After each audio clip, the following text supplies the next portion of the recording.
This is Revathi. Welcome back to అందమైన కథల పొదిరిల్లు.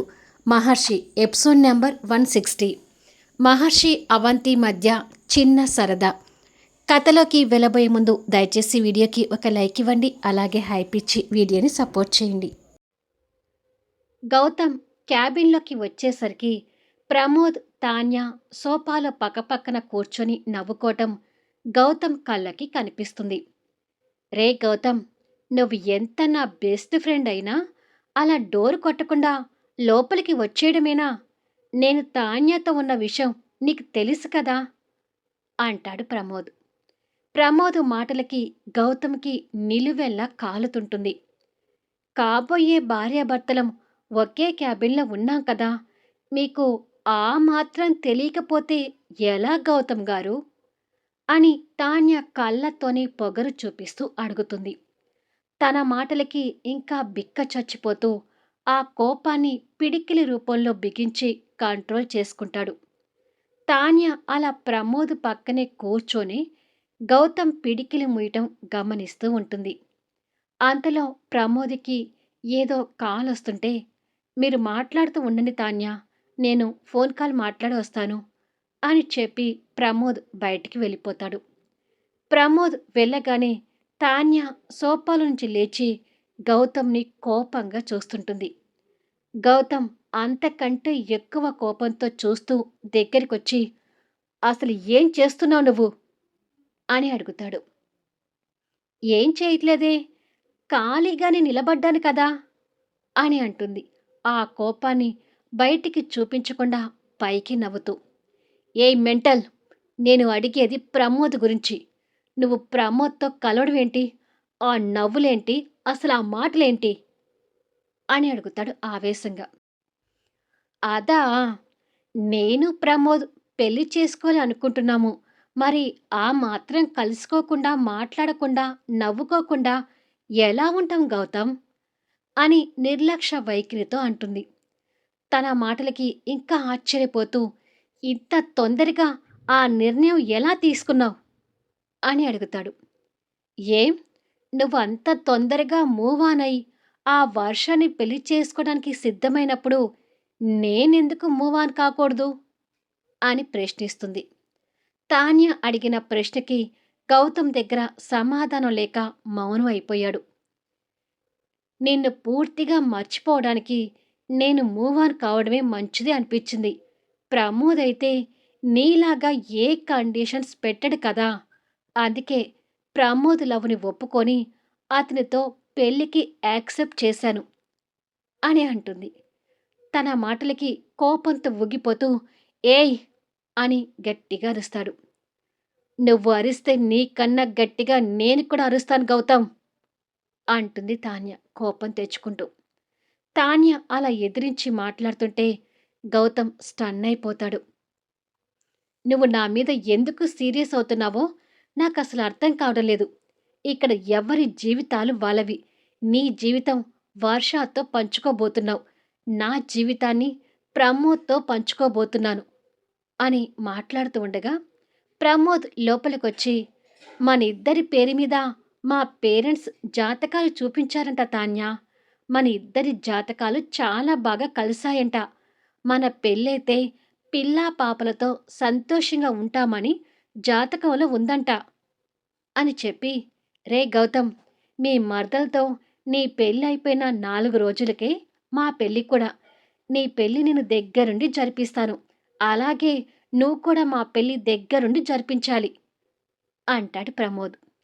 ఇక గౌతమ్ వాళ్ళ మాటలు వినలేక, మీరిద్దరు ఎక్కడైనా చావండి, నాకు సంబంధం లేదు అని చెప్పి కోపంగా వెళ్ళిపోతాడు. రే గౌతమ్, ఏమిట్రా నా మీద అంత కోపంగా ఉన్నావు? నా లవ్ సక్సెస్ అయినందుకు పార్టీ చేసుకుందాంరా అంటాడు ప్రమోద్ వెళ్తున్న గౌతమ్ని చూస్తూ. కానీ గౌతమ్ ఆ మాటలు విని కూడా పట్టించుకోకుండా వెళ్ళిపోతాడు.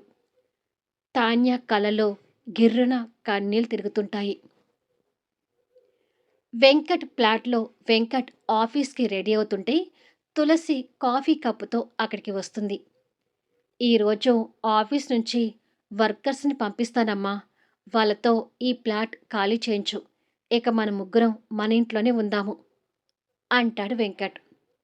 మళ్ళీ ఒకసారి మిథునాన్ని కదిలించి చూడకపోయావా వెంకట్ అని అడుగుతుంది తులసి బాధపడుతూ.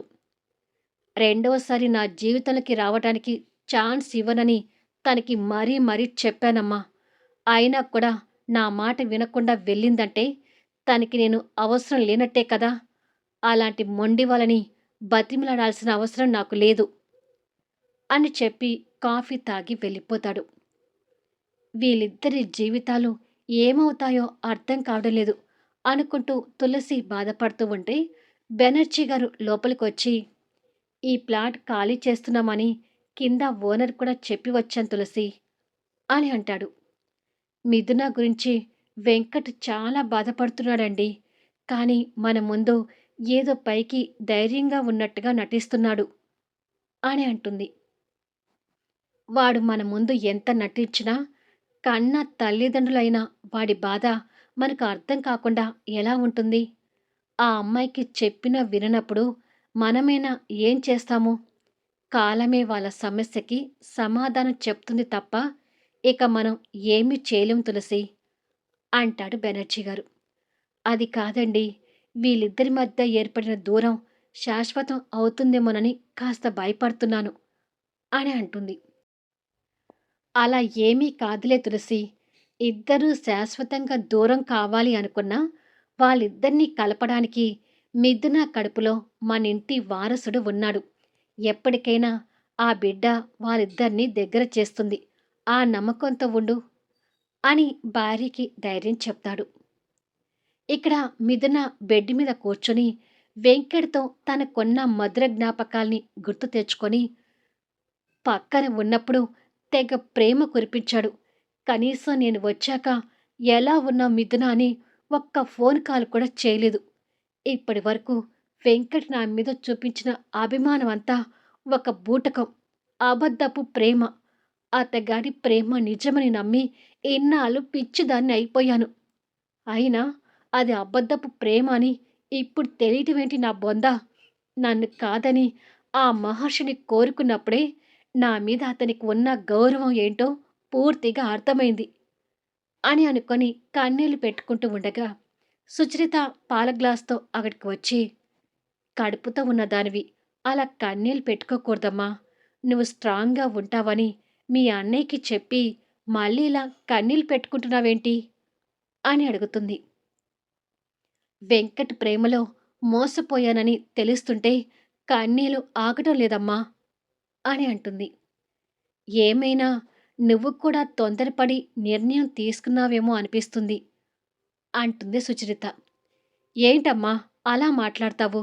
నన్ను వద్దు అనుకున్న ఆ కుటుంబంతో నేను ఎలా కలిసి ఉండను అని అడుగుతుంది. వాళ్ళు నిన్ను వద్దని అనుకోలేదమ్మా. కాకపోతే వాళ్ళు నువ్వు కావాలి అన్నారు, ఆ మహర్షి కావాలి అన్నారు. నువ్వే వాళ్ళని వద్దని వచ్చావు అని అంటుంది. అంటే నన్ను మనసు చంపుకొని వాళ్ళతోనే ఉండమంటావా అమ్మా అని అడుగుతుంది. ఉండమని చెప్పినా నువ్వు ఉండే రకానివి కాదు కానీ ఈ టైంలో నువ్వు వేసుకోవాల్సిన టాబ్లెట్స్ ఉంటాయంట కదా. ఈ పాలు తాగి టాబ్లెట్స్ వేసుకో అంటుంది సుచరిత. నేను ఈ టైంలో టాబ్లెట్స్ వేసుకోవాలని నీకెలా తెలుసమ్మా అని అడుగుతుంది. వెంకట్ నాకు ఫోన్ చేసి నీ హెల్త్ గురించి అడిగి నువ్వు వేసుకోవాల్సిన టాబ్లెట్స్ డైట్ గురించి చెప్పాడు అని అంటుంది. అతను ఫోన్ చేస్తే నువ్వెందుకు లిఫ్ట్ చేశావు అని అడుగుతుంది రోషంగా. ఎందుకు చేశాడో కనుక్కుందామని లిఫ్ట్ చేశాను. లిఫ్ట్ చేయగానే నీ కడుపులో ఉన్న అతని బిడ్డ గురించి హక్కుగా మాట్లాడుతూ జాగ్రత్తలు చెప్పాడు అని అంటుంది. హక్కా? నా బిడ్డ మీద ఆయనకేం హక్కు ఉంటుంది అని అడుగుతుంది ఇంకా కోపం తెచ్చుకుంటూ. వెంకట్‌కి హక్కు లేదని చెప్పడానికి అతను లేకుండానే నీకు నువ్వుగానే ఆ బిడ్డని కంటున్నావా అని అడుగుతుంది సుచరిత. ఆ ప్రశ్నకి సమాధానం లేక మిథున మౌనంగా ఉంటుంది. సుచరిత కూతురు చేతిలో పాల గ్లాస్ పెట్టి, పాలు తాగు, నేను టాబ్లెట్ తెచ్చిస్తాను అని చెప్పి వెళ్ళిపోతుంది. నో, ఈ బిడ్డ నా బిడ్డ మాత్రమే. ఈ బిడ్డ మీద అతనికి ఏ మాత్రం హక్కు లేకుండా చేస్తాను అని అనుకుంటూ పాలు తాగుతూ ఉంటుంది.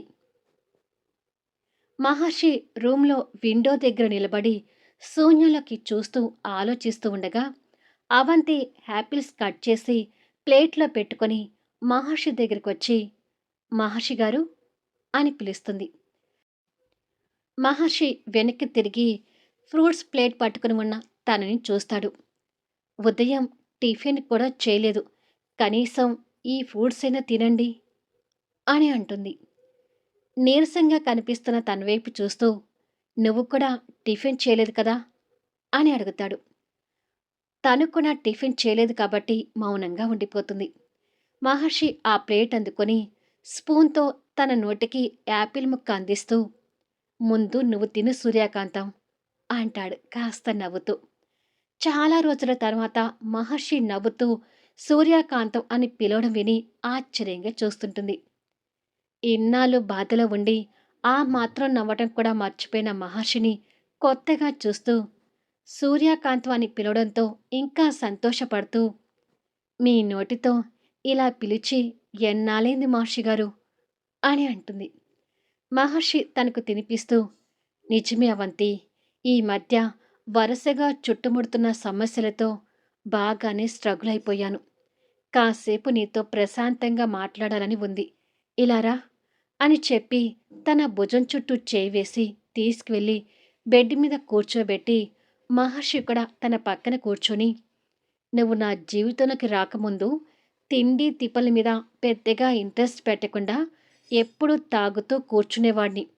కానీ నువ్వు ఇంట్లోకి వచ్చిన తర్వాత అసలు ఆ తాగుడే ముట్టుకోలేదు తెలుసా" అని అంటాడు తనకు తినిపిస్తూ. "అవును, ఆ రోజు నన్ను బలవంతంగా ఈ ఇంట్లోకి తీసుకొచ్చి పడేశారు కదా! అప్పుడు మీ రూమ్ నిండా బాటిల్స్‌ని చూసి మీరు తిరుగుబోతే కాదు, పచ్చి తాగుబోతని కూడా అనుకున్నాను" అని అంటుంది ఆ ప్లేట్ అందుకొని మహర్షికి కూడా తినిపిస్తూ. "అవునా? మరిప్పుడు నా గురించి ఏమనుకుంటున్నావు? మెయిన్‌గా బెడ్ మీద, అదే నీ మీద నేను ఉన్నప్పుడు ఏమనుకుంటున్నావు?" అని కన్ను గీటుతూ అడుగుతాడు. అలా అడగగానే అవంతి సిగ్గుపడుతూ, "పోండి మహర్షిగారు" అని అంటుంది. మహర్షి నవ్వుతూ తనకి ఇంకా దగ్గరగా జరిగి, "అస్సలు పోను సూర్యకాంతం. నీ మాటల్లో నా రొమాంటిక్ వేషాల గురించి వినాలని ఉంది. ప్లీజ్ చెప్పవా?" అని రిక్వెస్ట్‌గా నవ్వుతూ అడుగుతాడు.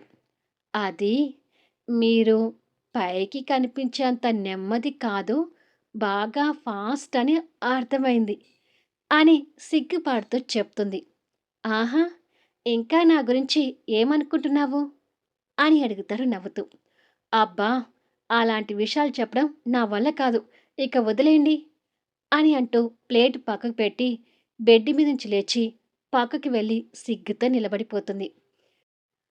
మహర్షి నవ్వుతూ తన వెనుకగా వచ్చి తన నడుము చుట్టూ చేతులు వేసి అల్లుకొని, "అయితే ఇప్పుడు వద్దులే. మళ్ళీ నేను బెడ్ మీద నీ మీదకి చేరినప్పుడు చెప్దువు గాని. అప్పటి వరకు ఆ వాక్యాలని దాచిపెట్టుకొని నీ పెదవులు మాత్రం నాకిప్పుడు అందివ్వు" అని తనని ముందలకు తిప్పుకొని ప్రేమగా తన వదనాన్ని చేతిలోకి తీసుకొని తన అధరాలను మురిపెంగా అందుకుంటాడు. ఆ మాయలో అవంతి లీనమైపోతూ తన చేతి వేళ్లను మహర్షి తల వెనుక కుదుల్లోకి దూరుస్తుంది. ఇద్దరి మధ్య కొన్ని సెకండ్ల పాటు ఆ అధరాల సమ్మేళనం అందంగా సాగిపోతుంటుంది. మహర్షి అక్కడితో ఆగకుండా చేతులతో తన ఒంటి మీద ఎక్కడెక్కడో తడుముతుంటాడు. దాంతో అవంతి ఇంకా మత్తులోకి వెళ్తూ మహర్షిని అల్లుకుపోతుంటుంది. ఇలా కొంత సమయం తర్వాత అవంతికి వాళ్ళ రొమాన్స్‌కి అది సరైన సమయం కాదని గుర్తొచ్చి ఒక్కసారిగా మహర్షిని వదిలి వెనక్కి జరిగి, "అయ్యో మహర్షి గారు, నేను మీకు ఫ్రూట్స్ తినిపించడానికి వస్తే మీరు చేస్తుందేంటి?" అని అడుగుతుంది. మహర్షి నవ్వుతూ తన చేయి పట్టుకొని మీదకి గుంజుకొని, "తిన్నాను కదా" అని అంటాడు. "ఏంటి తిన్నది? తెచ్చిన వాటిలో సగానికి పైగా నాకే తినిపించారు. ఇలా అయితే మీ ఆరోగ్యం పాడవుతుంది మహర్షిగారు" అని మహర్షి చెంప మీద చేయి పెట్టి ప్రేమగా చెప్తుంది. మహర్షి ఆ చెయ్యి అందుకొని తన చేతి మీద ముద్దు పెట్టి, నీ అద్రాలను చుంబించిన తర్వాత నాకు కడుపు నిండిపోయిందిలే అని అంటాడు. ఇంకా నయం, నా పెదల్ని కొరుకు తినేసి భోజనం కూడా తినేశానులే అని చెప్పలేదు అని మహర్షిని విడిపించుకొని ప్లేట్ తీసుకొచ్చి మహర్షి చేతిలో పెట్టి, ఇవి తినండి, ఈలోపు ఒక గ్లాస్ పాలు తీసుకొస్తాను అని అంటుంది. ముందు నువ్వు పాలు తాగి తర్వాత నాకు తీసుకురా, అలా అయితేనే తాగుతాను అంటాడు ఫ్రూట్స్ తింటూ. సరే మహాప్రభు, నేను తాగే తీసుకొస్తాను, మీరిందులో ఒక్క ముక్క కూడా ఉంచకుండా పూర్తిగా తినేయాలి అని చెప్పి మహర్షి బుగ్గన కొంటెగా ముద్దు పెట్టి వెళ్ళిపోతుంది. మహర్షి బుగ్గ తడుముకొని కాస్త నవ్వుకుంటూ, అంతలోనే మళ్ళీ బాధపడుతూ ఓ 4 ముక్కలు మిగిల్చిన ప్లేట్ని పక్కకు పెట్టి, నన్ను చూసి నువ్వింకా కృంగిపోతున్నావు అవంతి. నువ్వు సంతోషంగా ఉండటం కోసమైనా నేను సంతోషంగా ఉండటానికి ప్రయత్నం చేయాలి. నా వల్ల 2 జంటలు విడిపోయారనే బాధ నన్ను దహించి వేస్తున్నా నీకోసమైనా నేను పైకి సంతోషంగా ఉండాలి అని అనుకుంటాడు. గౌతమ్ ఆఫీసులో కూర్చొని ప్రమోద్ తాన్యాల గురించి గుర్తు తెచ్చుకొని మండిపోతుండగా మేనేజర్ ఫైల్ తీసుకొని అక్కడికి వచ్చి, ఫైల్ మీద రాంగ్ సైన్ చేశారు సార్, నేను చూసుకోకుండా తీసుకున్నాను అని అంటాడు. నేను రాంగ్ సైన్ చేయటం ఏంటి అని అడుగుతాడు చిరాకు పడుతూ. మీరే చూడండి సార్ అని మేనేజర్ ఫైల్ గౌతమ్ ముందు పెడతాడు. గౌతమ్ సైన్ వైపు చూసేసరికి అక్కడ తాన్యా పేరు రాసి కనిపిస్తుంది. అది చూడగానే డిస్టర్బ్ అవుతూ, సారీ, సైన్ సర్చ్ చేసి పంపిస్తాను, నువ్వెళ్ళు అని మేనేజర్ని పంపిస్తాడు. అతను వెళ్ళాక గౌతమ్ చిరాగ్గా ఆ ఫైల్ని పక్కకు నెట్టి, ప్రశాంతంగా ఉన్న నా జీవితంలోకి ఈ డెవిల్ వచ్చి నన్ను పూర్తిగా డిస్టర్బ్ చేసింది అనుకుంటూ తల పట్టుకుంటాడు. మళ్ళీ నెక్స్ట్ వీడియోలో కలుద్దాం. తాన్య, ప్రమోద్ నుంచి గౌతమ్కి ఇంకా ఎలాంటి పరిస్థితులు ఎదురుకానున్నాయి? వెంకట్, మిథున ఒకరికొకరు మిస్ అవుతున్నారా? అందరి జంటల మధ్య ఆసక్తికరంగా సాగే కథా వీడియోస్ని మిస్ కాకుండా చూడండి. కథ నచ్చితే దయచేసి లైక్ చేయండి, హైప్ ఇవ్వండి, మీ అమూల్యమైన కామెంట్స్ అందచేయండి. Thank you for listening.